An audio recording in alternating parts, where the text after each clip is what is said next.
Good morning, everybody.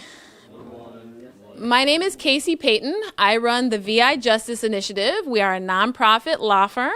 One of the things that I get to do is I get to come in and talk to students in different classrooms throughout the territory to talk about your rights, talk about some behavior that you may or may not know is criminal in nature and what some of those consequences are. And I'm joined by a couple of really wonderful attorneys today, Attorney Williams and Attorney Furlow.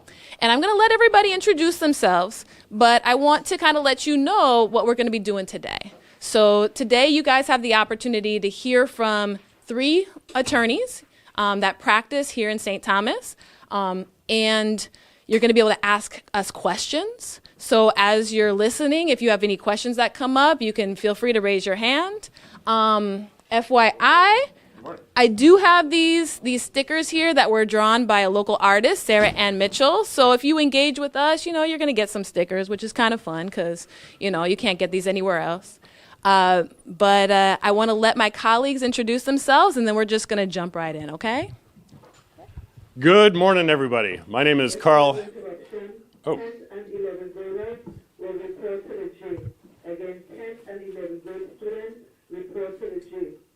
All right. My name is Carl Williams. I am a criminal defense attorney. That is all that I do. I have worked here in the territory for 23 years, and I consider myself as much of an expert in criminal defense as there is. One of my prides and joy is working with students your age, their families, to avoid problems, or if there are problems, to try to cure those. So ask me any questions that you like about the family court system, about the criminal defense system, and I will, if I don't know it, I'll pass it to my colleague. But again, my name is Carl Williams. Good morning. My name is Alexia Furlow. I work with criminal law. I work at the Office of the Territorial Public Defender, so we work with a lot of people in the community who have been arrested and charged with the crime, and they do not have the finances to hire a private attorney. So any questions that you have, I'm available to also answer. Start us off. So, yeah, I can start us off. Good morning. So something that's interesting that we have today, because we always have different attorneys that come to these programs, but something that's really special today is that we have both a public defender and we have somebody that you might get appointed to represent you. And, say that, you get in trouble or a family member gets in trouble, everyone's kind of concerned, like, who's going to be my lawyer? Do I have to pay for the lawyer? Is it going to be a good lawyer? And so I want to give each of these attorneys an opportunity to answer that question. So, why would somebody get you as a lawyer?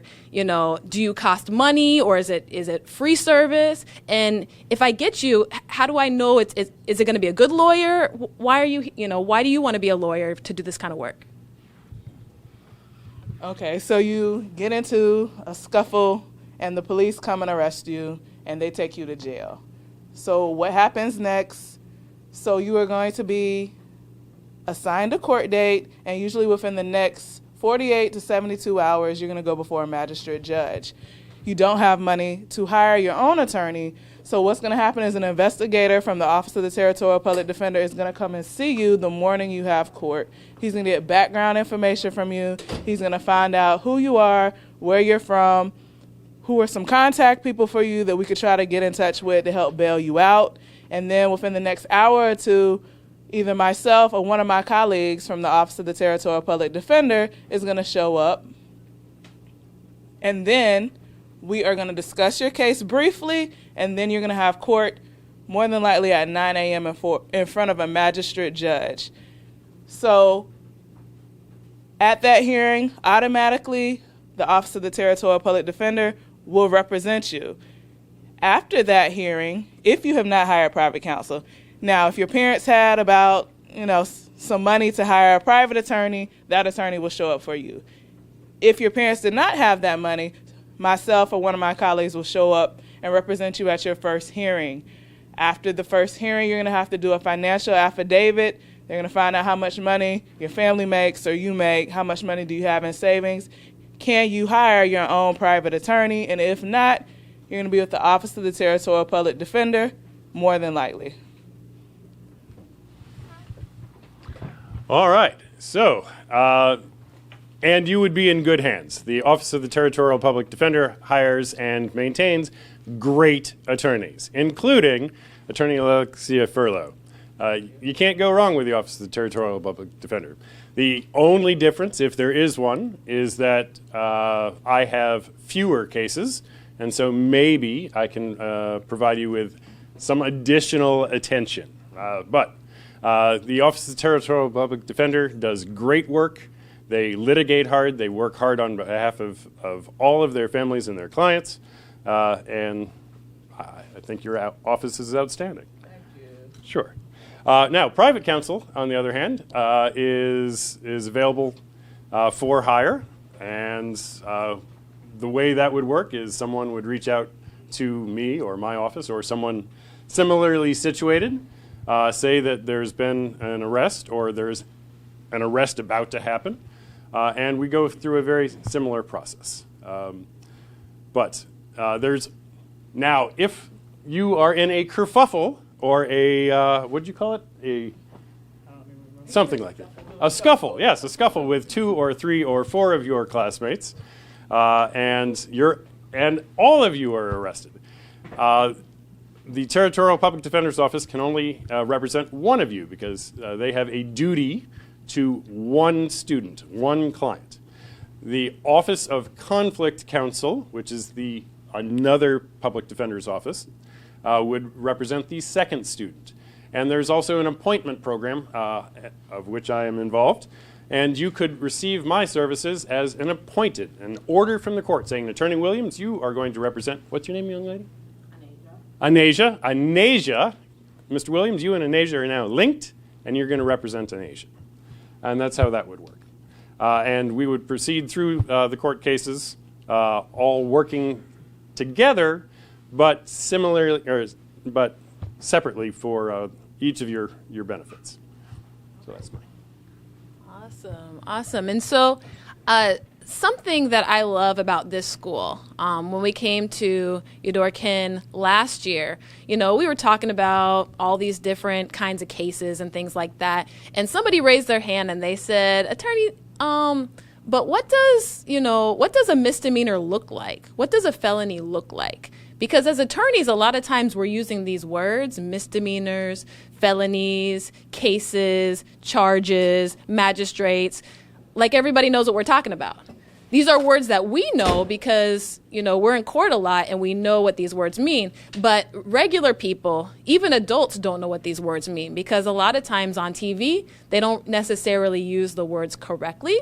And so we want to make sure that you guys understand what all of these words mean and what it actually looks like when somebody, does a misdemeanor or a felony. And so I'm going to start off with something that everybody in this room should know. And I'm pretty sure probably nobody in this room knows except for some of the teachers and folks who have heard our speech before. But this is the difference between a felony and a misdemeanor. A felony and a misdemeanor. So you may say, well, I know a felony is serious, but I don't really know what a felony is. I don't really know what a misdemeanor is. And that's normal. But we don't want you to learn what these words mean after you're already incarcerated. All right, because that's when most adults learn what these words mean, and they learn the consequences. So it's fairly simple, but let me go over the difference between a felony and a misdemeanor. So a felony is more serious. A misdemeanor is less serious. But when we say serious, what are we talking about? We're talking about, say you got in trouble for something.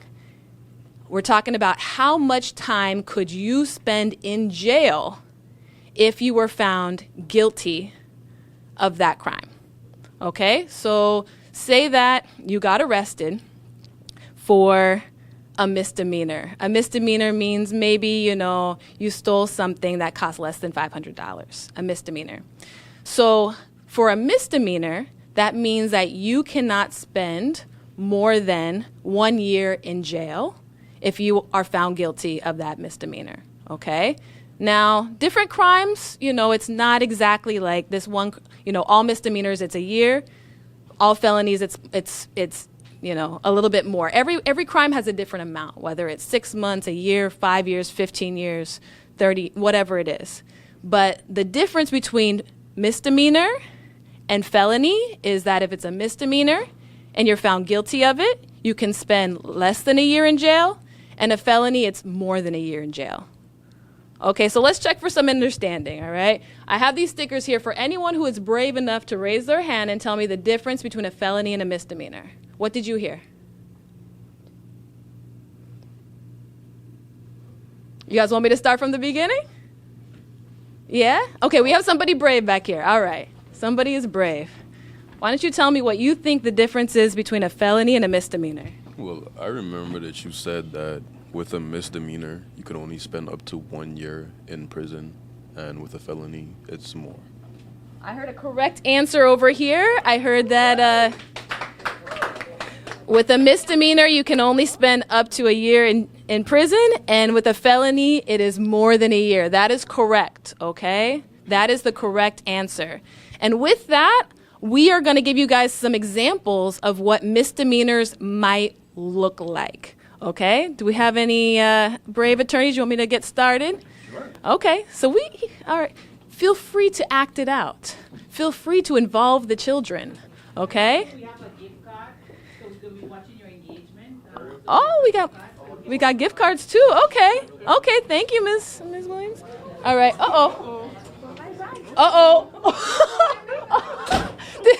Did anyone just see what just happened? What did you see just happen? He picked up a bag. What did he pick up? I'm coming around here, sorry. What did he do? Where did it go? Well, it was my intent to permanently deprive that young lady of her possessions.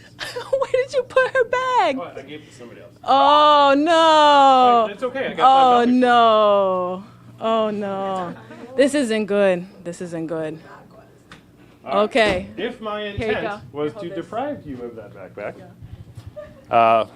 if I had decided that I was going to take your backpack, and the contents of your backpack don't include 4 computers, and it's only $500 or so, then I could be charged with a misdemeanor, with petty larceny. So there's my example. Oh, wow.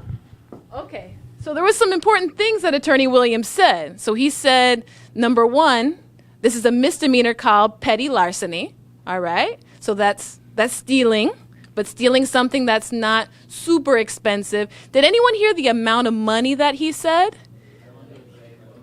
I saw this hand first. What did you hear for the amount of money? Oh, you heard $500. All right, she heard that. She heard that $500. Okay. So when we look at, excuse me, I'm not going to steal your bag like he did, but when we look at this bag, we say, okay, it's a nice bag, but it probably costs a little less than $500, right? A little less than $500.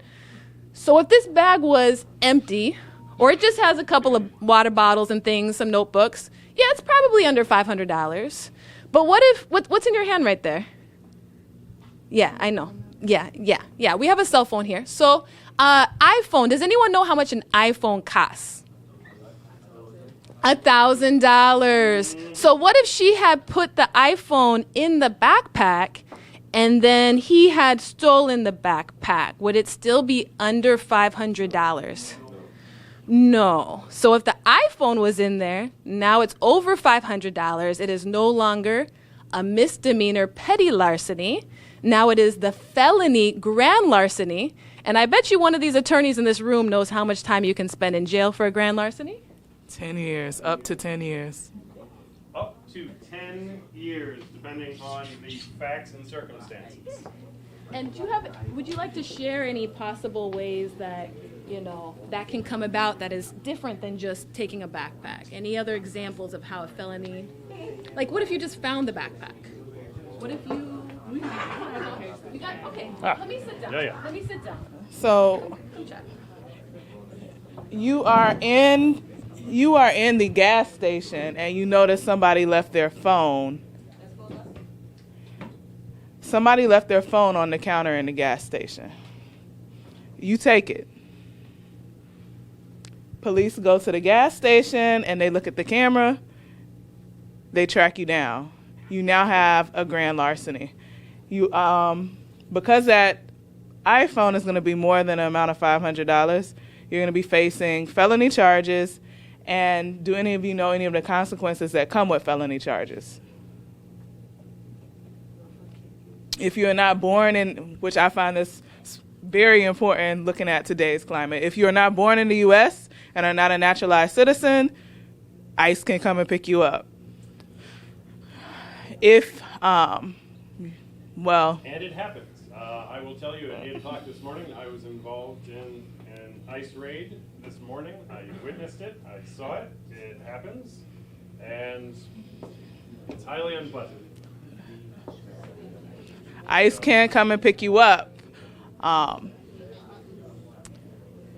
Another consequence, a lot of times you have issues finding housing.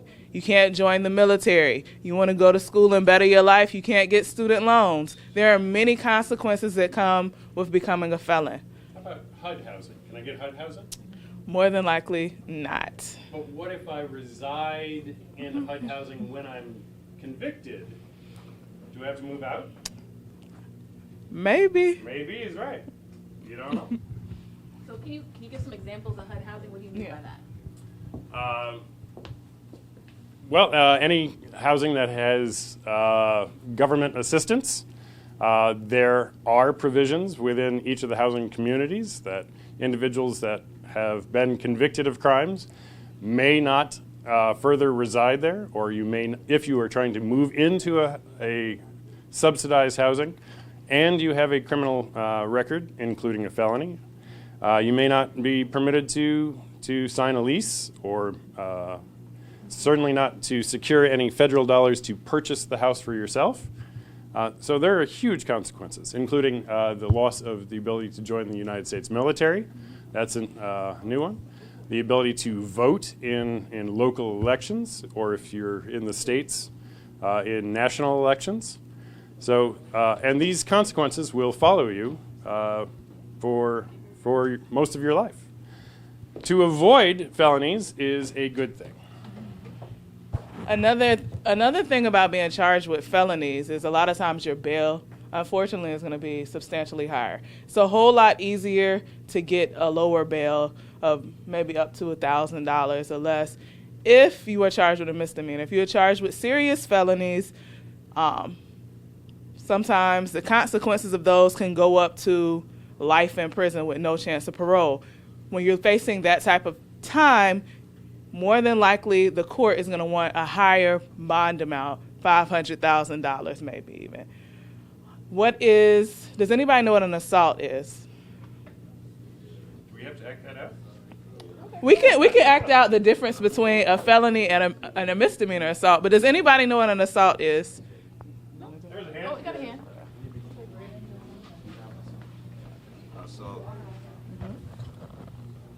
Assault is one like you hit somebody or injure somebody with the full content. You know you couldn't do it. Okay. Good job. Oh, sorry. Sorry. It's just for the camera. Sorry. It's just for YouTube. Oh, you didn't hear it? You want to repeat? Yep. So he said an assault is when you do an action to hurt somebody with the intent to hurt them, which is correct. You want to add to it? No, I have a question. Okay. Yeah. So what determines an assault? Because obviously, like, I've seen on social media many cases where it's been very minor, but it can be considered assault. So what makes an assault an assault? How the victim feels. I've seen assaults where, let's say I go up to her and I snatch her badge off of her. Excuse me. That's an assault. This young man is sitting with his phone. I could push him, but if I grab the phone, now we're looking at not only assault, but maybe even a robbery charge, okay? So there's also different levels of assault, okay? So I can go up to Attorney Williams and just push him. More than likely, I will be charged with simple assault. But you can easily take, and if I'm charged with simple assault and I'm convicted, I face up to 6 months in prison. Okay? Now, are there any teachers in this room? Is there a teacher in this room? Who's a teacher? What's your name? Matt, that's this way. Yeah, teacher, Miss Phillips. I don't know you, right? But you're a teacher? Okay. And then I put my hands on her. Having just found out that she's a teacher, oh, thank you. Having just found out that she's a teacher, that now raises it up to aggravated assault. Aggravated assault is laying hands on a teacher, a resource officer, something like that, and the penalties are, it's still misdemeanor, but the penalties, the mandatory minimums are increased, the financial penalties are increased, your bail is increased, and your terms of any plea deal are going to be different, just because you knew or should have known that Miss Phillips was a teacher. That's just an example of going from simple assault, laying hands on this young man. What's your name? KJ. KJ, putting my hands on KJ. If he doesn't like that, he can claim a simple assault. But if KJ is a teacher, and I do it again, it's now aggravated assault. And there's also higher levels of assault. There's felony assaults. What is a felony assault? So what is a felony assault? I just pushed Attorney Williams. We know that's a misdemeanor. I can pick this up and hit Attorney Williams. You are now facing a felony called third-degree assault. You are also going to face use of a dangerous weapon during the commission of a felony assault. Now, you can't be serious. You're telling me that this plastic holder with paper in it can be considered a dangerous weapon? This, under the eyes of the law, is just as bad as a knife sometimes. What about a pillow? Can I be charged with third-degree assault if I strike you with a pillow? Sometimes you can. I have had assaults that are higher than misdemeanor assaults that dealt with a pillow. Yeah. Broomsticks, pieces of wood, small rocks, glass bottles. Pool stick. So if you go to trial, let's say, you're not taking no plea deal. So you go to trial, and the jury sees you on camera picking this up and striking Attorney Williams in the head. And they convict you of the third-degree assault. They convict you of the use of a dangerous weapon, because the judge is going to tell them, if you use an ordinary object and you use it as a weapon to hurt somebody, that's grounds for it to be a deadly weapon. So if you get convicted of using this as a deadly weapon, you now face up to 5 years. You just went from 1 year to 5 years simply for picking up and using a plastic brochure holder. And that's just for the assault charge. You also get convicted of using this as a deadly weapon. So if you go to trial and a jury finds you guilty of using this during the commission of an assault, you then face up to, I believe it's 15 years, with a mandatory minimum of 7 years in prison, and you have to do those 7 years in prison day for day with no early release, no parole. So I love all of these examples. I do have to say, wait, because I need your guys' help, because you have more experience in this than me. I was a public defender for 2 years back before Hurricanes Irma and Maria, but they are doing the work today. And the reason I have always wanted to come in and talk to students is because of kids getting into vehicles with somebody they know. Maybe it's a boyfriend or maybe it's a friend, and that person, they know they may have a firearm, but they don't know if they have it with them. But it's going to be a good time. We're going to go, ride around in the car. We're going to go maybe to a party. And I am curious whether people in this room understand the consequences of getting into a vehicle that you may or may not know has a firearm somewhere in the vehicle. And I want to give these attorneys, who have so much more experience than me, an opportunity to kind of explain what those consequences could be. And it's ironic because Attorney Williams and I actually had a case where we represented co-defendants. And my client, I believe, was driving. Attorney Williams' client might have been also in the car. This happens very frequently. I'll let Attorney Williams go into what he thinks you need to know about that. Well, sure. You're on the side of the road. You're walking to the store to get some gum, get Vitamalt, and you hail a friend, or a friend pulls over and says, "Hey, you want a ride to the store? I'll give you a ride to the store." Perfectly normal to say sure.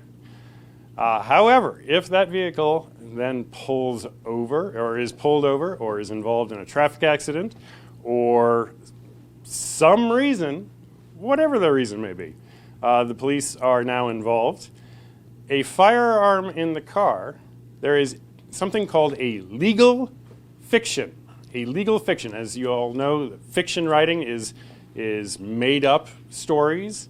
Well, a legal fiction is when the authorities, if I came to the driver of the car and say, "Hey, is this firearm that we just discovered yours?" And you say, Absolutely not.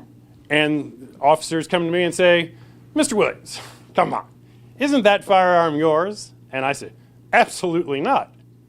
The authorities now have the ability to create a legal fiction called constructive possession.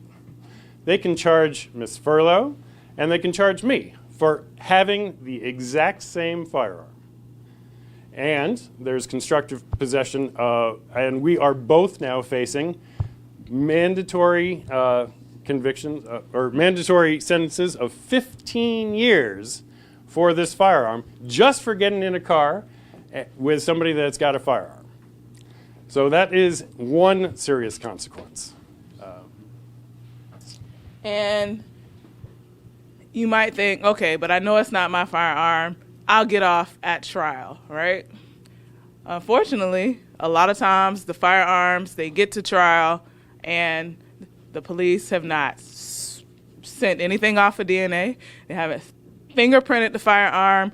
So, you're a little not sure of what to do. And that's something you will have to talk to and look at with your attorney at that phase. But before you even get there, I want to talk about how hard it is sometimes to get out of custody once you've been arrested for a felony. I know I said earlier it's a little bit harder, but anytime you're arrested for any crime in the Virgin Islands, they're going to let you out of jail. You have the right to post bail, but that doesn't necessarily mean you'll be able to afford the bail or meet the pretrial release conditions.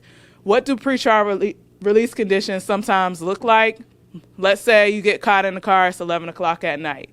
The judge may say, until this case is finished, you cannot leave the jurisdiction of St. Thomas St. John without approval from the court. You must turn in your driver's license and passport before we release you from custody. The judge may say, you have to post $5,000 bail in cash or property, and if it's property, it needs to be $10,000. And the judge may say, you now have curfew. You're to go to school and to go home. If you're out past 5:30 or 6, grounds to go back to jail while you're awaiting pretrial release. Your pretrial, while you're still pretrial, while you're waiting to go to trial. And how long do some clients wait to go to trial? There is something I'm sure you've all heard of, speedy trial, the Speedy Trial Act, where cases have to come up and be from their inception, from the point of arrest to the conclusion where trial is over. That is called your speedy trial right. However, locally, there is case law on the books that 4 years of pretrial incarceration awaiting trial is not a violation of your speedy trial right. That's 4 years waiting for trial. Right now, it's about 2 years to get to trial, a year and a half.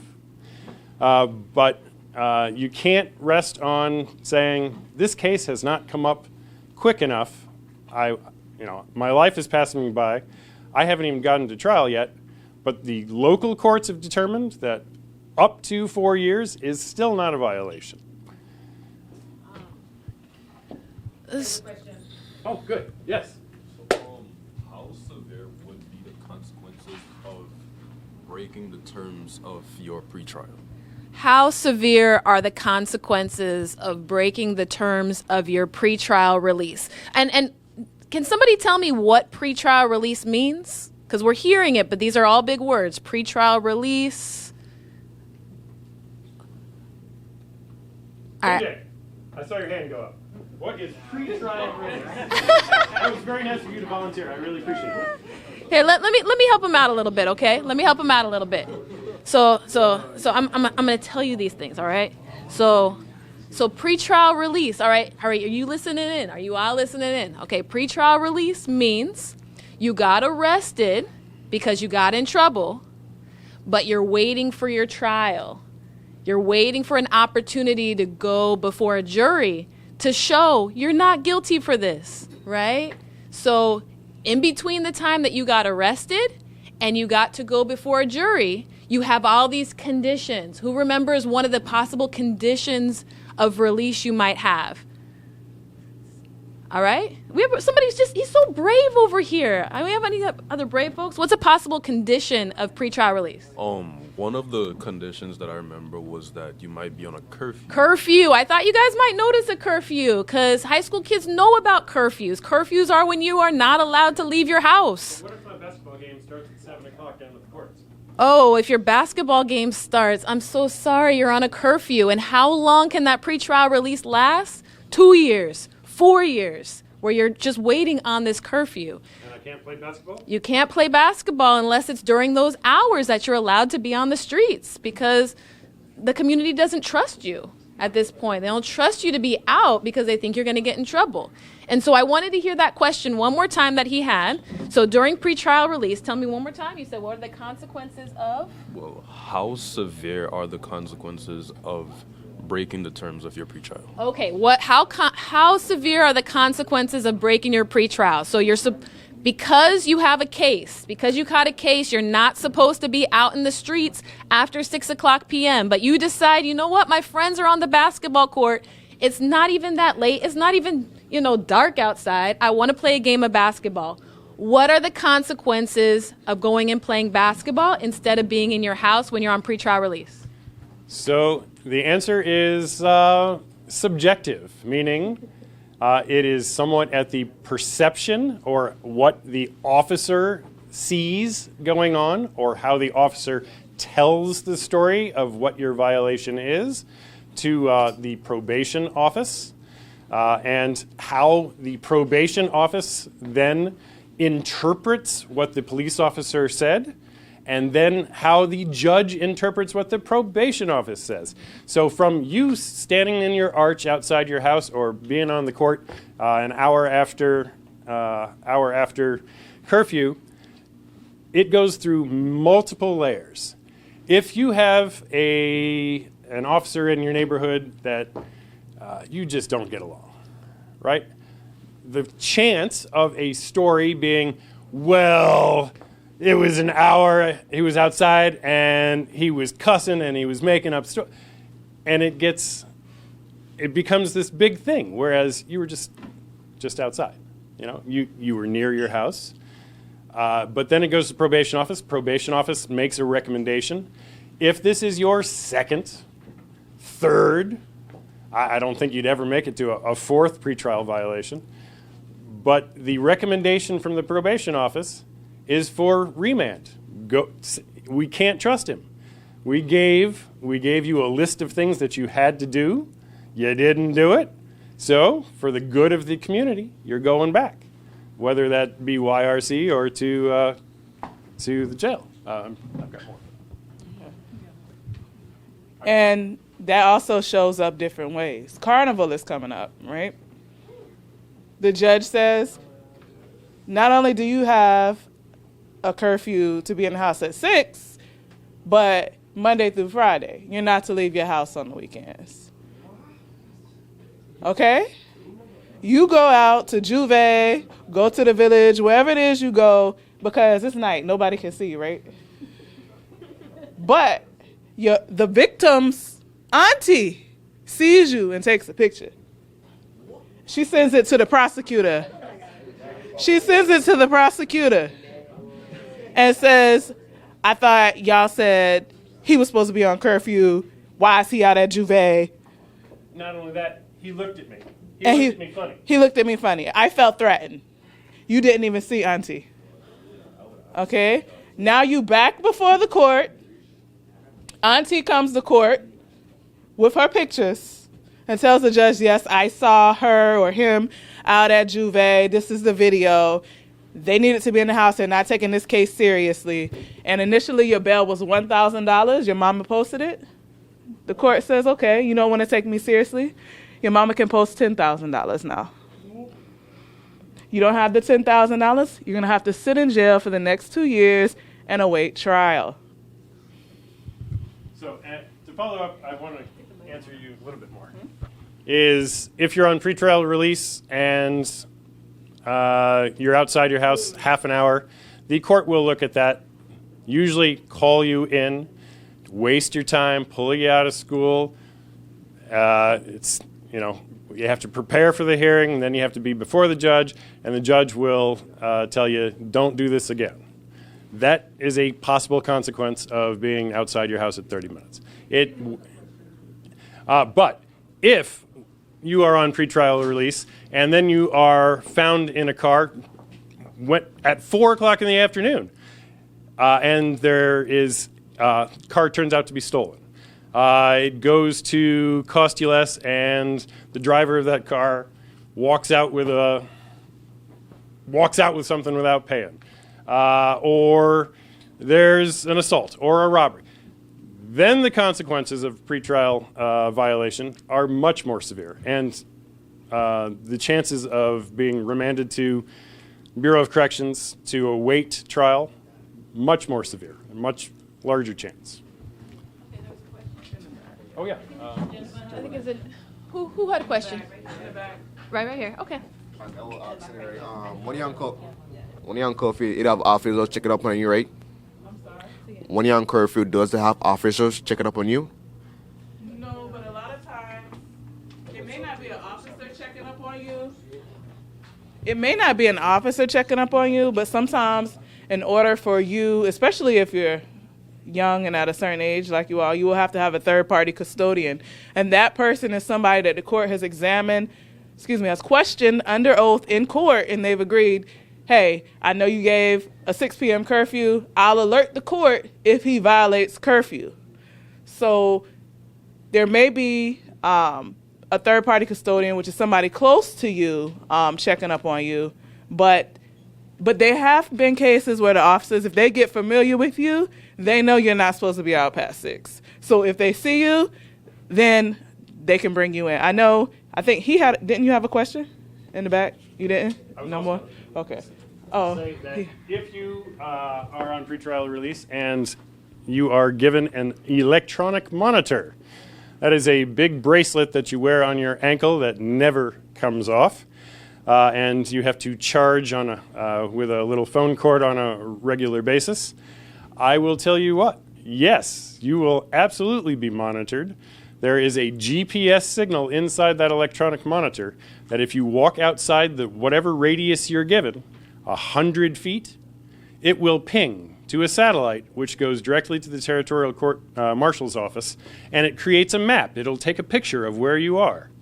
And if you then go out from your house and you walk down the street and you walk down High School Stretch, or you walk to the courts, and then you go over to a restaurant, and then you go visit your neighbor's house, and then you go back to your house, it will create a map of every place that you went, the time that you went there, and the Territorial Marshal just hands that to the probation office. The probation office hands that to the judge, and there is a map of where you went. It is almost impossible to refute that you weren't in these places because the monitor is on your foot. Got a question in the back. Awesome. Who's got a question? And house arrest is not, well, did they recently say they couldn't? House arrest, you used to have to pay monthly. I think recently they might have had some changes with that. Oh, electronic monitoring. Yes, house arrest. You have sometimes house arrest without electronic monitoring, but if it is a very severe crime and the court feels they need to protect the community, you are more than likely going to have electronic monitoring. So that means you're going to have to set up a landline and make sure everything is in place before you can be released from jail. I wanted to, we're talking a lot about consequences that have to do with, your parents paying money or you going back to jail, going back to YRC. But, being court involved, getting arrested is very expensive, right? We're talking about having free attorneys. And so people think, okay, well, you're not really paying this money. Your parents are paying money for your monitoring or, bail and stuff like that. But I'm here to talk about the economic consequences. So our organization, the VI Justice Initiative, our focus is on economic justice. So there's a thing that especially if you're poor, you don't have a lot of money, you get in trouble, you get arrested, it's going to cost you a lot of money. There's a lot of economic consequences. It's very expensive to be involved with the court system. Okay? And so first off, let me say, maybe you're not in high school. Maybe you, or how old do you have to be to have a little job? Like 16, 17, 18, the first time you get a job? 16. Okay, 16. So you're 16, you get arrested, you immediately lose your job because you can't show up for work. We know a no-call, no-show is absolutely you're going to get fired. But think about maybe now you're 18, you're 19, and you have this job because I know all of you think you're going to graduate from high school making how much money? A lot of money. It's not going to be a lot of money, I'll tell you. You're not going to be making a lot of money, but whatever little bit of money you're making, if you get arrested, you immediately are going to lose that job. Okay? You're immediately going to lose that job. So the whole time you're on pretrial release, say you have a curfew, your name has been in the paper, people have seen your face, nobody wants to hire you. Okay? So the number one thing that getting arrested causes you is to lose money. To lose money. Two great examples. We got some examples. I do. Right here on the same side. All right, well, let's hear these examples because I think it's important to understand how expensive getting arrested costs. All right. We talked earlier about simple assaults. I had a client who was just 22 years old, and he was involved in a little fight. There was we'll call it a toenail clipper size emery board, right? What you do your nail file? No bigger than that, an inch. An inch. During the fight, my client stabbed or poked, really he wasn't trying to stab anybody, but he poked this other guy in the abdomen with a nail file. It was I saw it, I held it in my hand. It was 1 inch long. That resulted in the victim going to Roy Lester Schneider Hospital, having abdominal surgery, follow-up surgery, and the bill was $27,000. And now, yes, there were 2 people involved in that fight, and so they cut it in half, but my client was ordered to pay $14,000, which 6 years later, we're still paying. 6 years he's still paying this off. Let me. Yeah, I mean, no sharper than a regular file. I mean, you clip your phone. Yeah, it was dull, dull rounded edge. Second example that might resonate too. Client, young person, 17? No, let's go 15. 15 years old, is invited to get into a car. The car is, in fact, been reported stolen. The driver sees the blue lights of the police who have identified it as a stolen car and decides, I'm not going to stop. Runs into the police car. Then avoids the police car, turns down the alley, turns down stretch, hits another car, ends up hitting a WAPA pole, and then it lands in a fence. The consequences of being in that car just as a passenger are that you can also be responsible for all of the damage that was done to the car, the police car, the WAPA pole, the personal property of the individual whose fence you just ran into. And this kid, 15 years old, now has a $15,000 bill. He's not even out of high school yet, and he's responsible for this. So yeah, there are economic consequences. So I want to do a spinoff. His first example, I'm gonna come to you. His first example, they take a nail file and it's not that big of a deal, right? Let's say this victim gets to the hospital, something goes left and then something else goes right, they flatline. You are now facing Attempted murder or a murder charge. If they die, you're facing murder, okay? And the penalty, if you go to trial and get convicted of murder, is life with no chance of parole, okay? You had a question.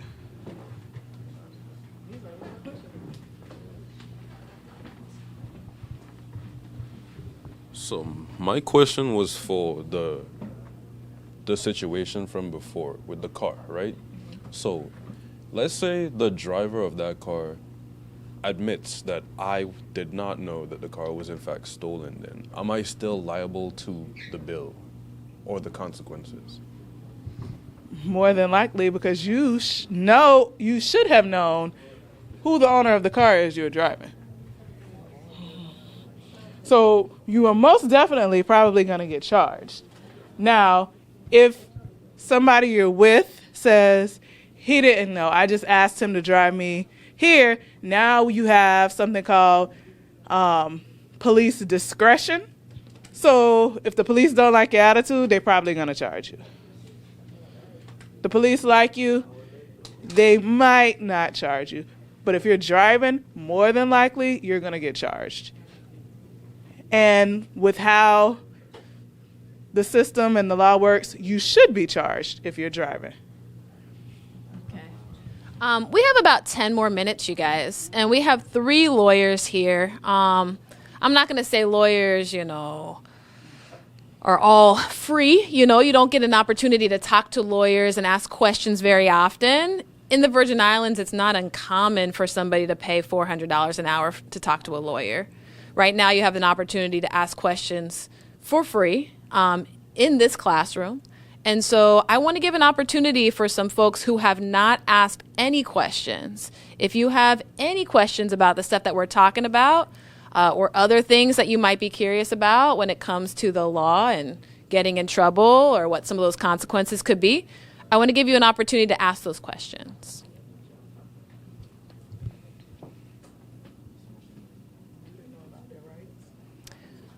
Can conditions be placed for social media? Social media, you're saying can the judge come between you and your ability to post on social media? Oh, that's a question, because, isn't this my First Amendment right to post on social media and say whatever I want to say? I don't know the answer to that question, but I have 2 people here who probably do. So anytime you are arrested, if there's a victim, the court is going to tell you you can have no contact, direct or indirect, with that victim. And that also means no posting on social media about this. I have had cases where an alleged victim says, well, they're talking about me on social media, and after my client is convicted, the judge may order them to take down what they've said or to no longer post about a specific topic on social media. But while we're talking about social media, always remember what you put on social media, it's there. It will be held against you. It will be held against you. So you go and, copy and paste somebody else's picture of some marijuana and some guns, and you post it as your profile picture. Not a big deal. You copied and pasted it, right? But now you're driving with your cousin in the car, and the police stopped you, and there was a gun and weed in that car. So now they're trying to say, well, you had the picture on your profile. So consequences follow with a lot of things we post on social media. if you are contacted by police or questioned by police, what do you do in those circumstances? No?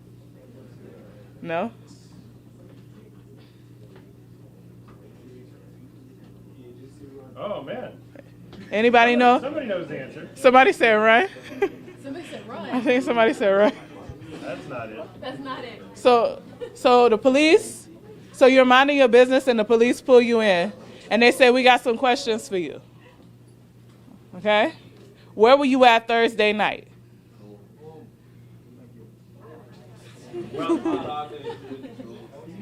Where were you at Thursday night? Can I give her a sticker? Potentially. She's at the back.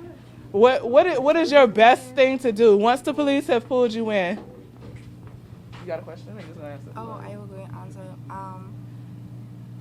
Tell them that you want your lawyer present. Tell them that. Did y'all hear her? She said, tell them that you want your lawyer present. Okay, can we give her a round of applause here? All right.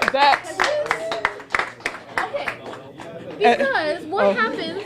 What happens? This is the good stuff. Here we Yeah, what happens when she does the right thing, which is say, I want a lawyer present? Can those police officers say, no, you're not? What are they going to say? They have to leave and give you that opportunity to get a lawyer.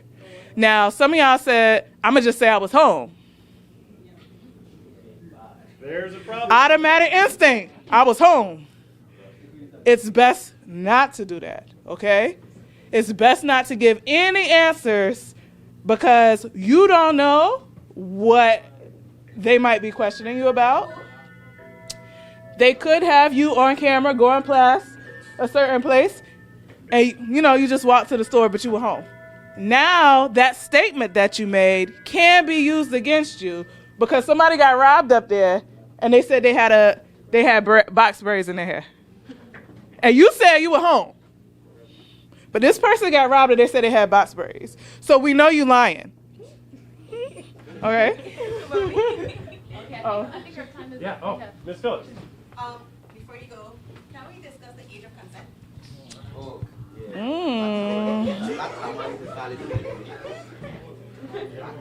Okay. Sex cases? Statutory.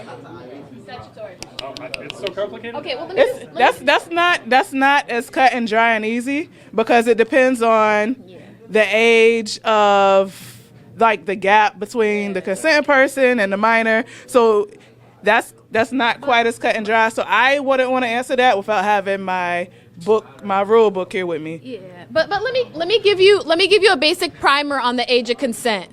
So when we're saying consent, we're saying your ability to say, yes, I want to do something, or no, I don't want to do something. That's consent, right? Somebody asks you, are you interested in being with me? Yes or no, right? And so there's something called statutory crimes. Statutory means you do not get to decide if you want to say yes or no. The law decides for you if you can say yes or no. Okay, so you may be hearing about things happening in the community where there may be a much older male, maybe over the age of 21, and you may have a younger female who is under the age of 18. Now, the older male who's in his early 20s may say, she told me, we were boyfriend-girlfriend. She said yes. Or he may say, she told me that she was 18 and I believed her. The law says that those statements made by that younger female don't matter because you are under the age of 18. You are not by law allowed to consent. And even if you did lie and say that you were 18, it doesn't matter. That older male who is in his 20s is going to be held, is going to be charged, is going to be convicted because now he told the police officer, well, I thought that she was 18, or she said yes, or we were boyfriend, girlfriend. The law will say what the punishment is for that person. So when we're talking about age of consent, we're saying that the lawmakers have said that if a female is under the age of 18, she is not able to say what she does and does not want to do with her body when it comes to an older male. And so when that older male gets charged and goes to trial, it's really not the younger female who's saying, I want him to go to jail. In fact, it's usually never that younger female who's saying, I want him to go to jail. It is a father, or it's just the government in general, the police officers in general, who say we have enough evidence that this sexual act occurred between the two of them. And because she was too young by law to give consent, this older male is going to be going to jail for decades. More than 10 years, more than 20 years, probably 30 years. And it's not always the male being older. Sometimes it is the woman being older. And depending on, it's a little more complicated because if your victim is under a certain age and there's a certain gap between the victim and the suspect, then there's a different charge for that. So there's different elements to, the statutory rape. You have the first degree rape, you have second degree rape. So there's different levels. So it's not quite as cut and dry. So you just got to be careful. But I believe a 4-year difference. Is it a 4-year? I don't want to speak on that if I'll give in accurate information. And here we are, professional attorneys that have been practicing for 40 years, and it's so complicated that we can't just give you the answer. And it's a book. We have a book about this thick that can talk about the different crimes. Okay? Yes. More about sharing explicit pictures. Man. So pictures, right? So it's not that this young person was having sexual relations with this older person. It may just be that this younger person had taken pictures of herself or younger pictures of himself and may have shared them by text. But you guys don't know about anyone sharing pictures of half-naked pictures or anything on text. That's not something you do. That's not something you're interested in hearing about the consequences, right? Because if these pictures are on your phone and you pass them to somebody else, it's called child pornography, okay? And so just like I just said, if you're under 18, you don't have the opportunity by law to consent to have sexual relations. You also don't have the opportunity to consent to naked pictures of yourself. And so these are all crimes, you guys. These are all crimes. The recommendation of us is that you do not take pictures of yourself.